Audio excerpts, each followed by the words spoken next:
Today's problem is kth smallest in BST. Difficulty is medium. Accuracy is not really high. Concerns me a little bit because I don't know, this problem to me seems like it's sort of on the easier end of medium, but I don't know. Let's take a look. Given the root of a BST, binary search tree, and an integer k, the task is to find the kth smallest element in the BST. If there is no kth smallest element present, then return -1. Okay, so here's a tree, for example, and what is the, okay, so k is 3. What is the third smallest element? Well, the smallest is 4, and then 8, and then 10. So the answer is 10. In this one, there's only 3 nodes in the tree, and k is 5, so there is no fifth smallest element. We return -1. Number of nodes, it's between 1 and 10 to the 4th, 10,000. The data in the nodes, same, 1 to 10,000. Expected complexities, linear, and auxiliary space. Yeah, we need auxiliary space here. And topic tags, binary search tree, data structures. Okay. Honestly, another thing that bothers me a little is I can't think of how to make use of the fact that it's a binary search tree as opposed to just a binary tree. I think the last problem of the day, there was a way to make use of the fact that we're dealing with a binary search tree to possibly reduce the search space by quite a bit. But, you know, in trying both solutions, I mean, they both worked. You know, using the binary search tree to prune the search space worked, but if you didn't prune the search space, that also worked. I suspected that it might time out, but it didn't.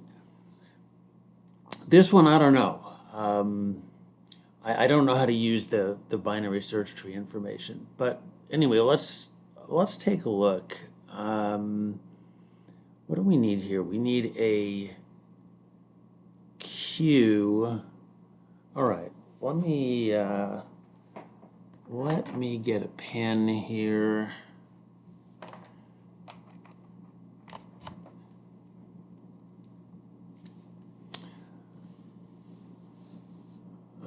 Come on.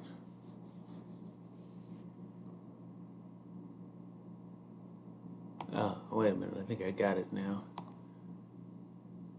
All right. Yes? Okay. Yes. I've got it. All right. I'm going to move that somewhere. I'm going to move this over a little. Okay, good.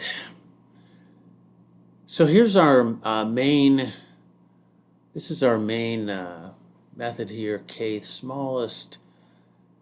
There is an input of a root node and k.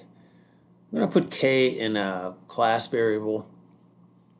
We could pass k into the recursive method here, but k is just k, it's a constant, and I'm not thrilled about just, you know, passing constants into a method, so it's a class variable.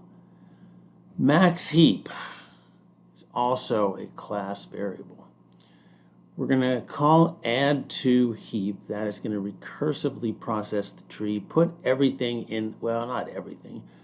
It is going to manage the addition of nodes to the heap, and then we'll check the max heap size in case we have a situation like example 2 here where there's only 3 nodes in the tree, but we're looking for the 5th smallest. We can't do that, so return -1. Otherwise, return the first element in the max heap. So we want to do that by keeping the size of the max heap at K. All right, so let's see how that would work. Why is that not, okay, hold on. I would like to scroll that up a little bit more. Okay, there we go. Yeah, so let's do a heap here, but well, okay, so the first node in is the root node, 20. Is that null? No. Is the size of max heap less than k? Yes. So we'll put this, the 20, in the heap. Okay.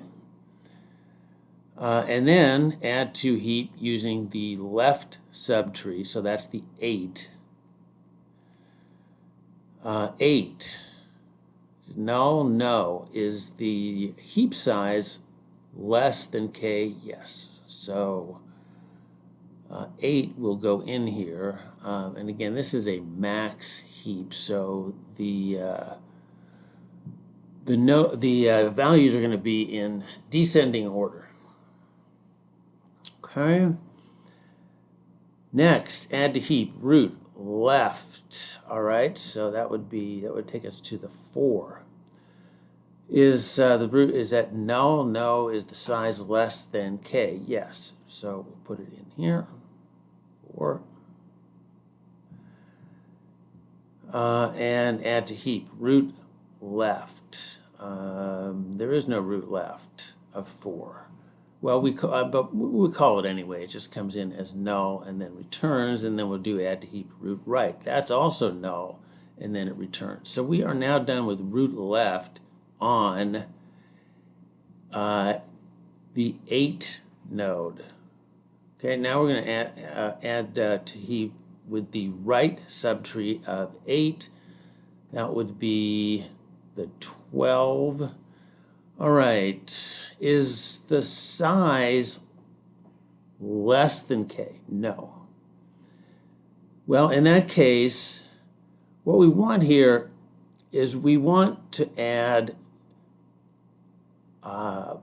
smaller numbers. We want to add smaller numbers to the heap. If we've got a number that's smaller than the number at the top of the heap, we're going to replace it. So is 12 less than 20? Yes. So that means we remove the 20 and add the 12. The idea is that at the end of this, we will have the k smallest numbers of the tree in the heap, but because it's a max heap, the kth smallest number will be the number at the top of the heap. Okay, so 12. Next is processing the left node of 12. That is 10, so it'll come in here. Max heap size, so max heap size is not going to be less than k anymore. So is that data less than max heap peak?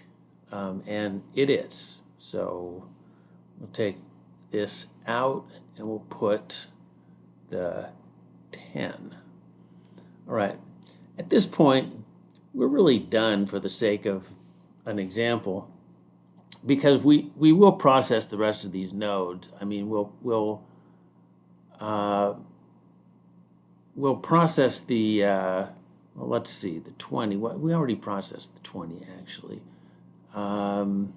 We will process the 14. We will process the 22, but they're not less than 10. So this is the final state of the queue, or the heap, I'm sorry, right here, and this is the answer. So let's get rid of some of these annotations and try to run it. Okay. Don't really need the toolbar anymore.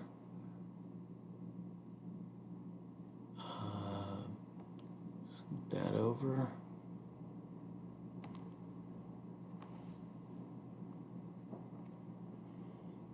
Whoa. Did that run so fast? Okay. So yeah, that is what I want to say about that.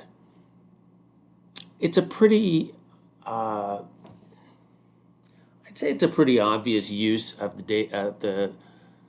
of a heap data structure. You know, if you see something that says, well, we want the kth smallest or largest or something like that, heap is, you know, probably a good choice. Now the tree, you can do any kind of traversal of the tree that you want. Just make sure that you're handling the heap correctly.